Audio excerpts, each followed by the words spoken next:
Kung sa Manila yan, Batang ano, naman tayo guys, mga no? santol na yan, mahal yan eh. You know. Pero dyan, wala lang, pinag-ano lang, sayang lang yung mga santol, matamis pa naman.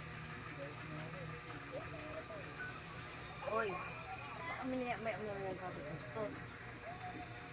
You know. Maynila yan. 5 piso. Iba talaga pag probinsya, no, mga idol, mga boss. Kasi pagkain nandyan lang sa tabi-tabi.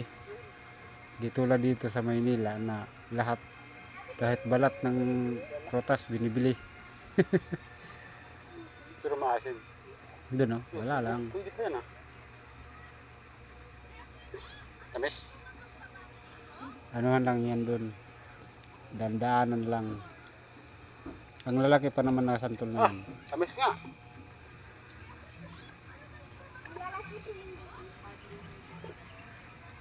Daming bunga. Naglagan lang. Bahala ko sanang dalhin yan dito eh. Sa Taguig. Binta ko dito. Kaso mabigat yung ano. Bigat yung isang sako.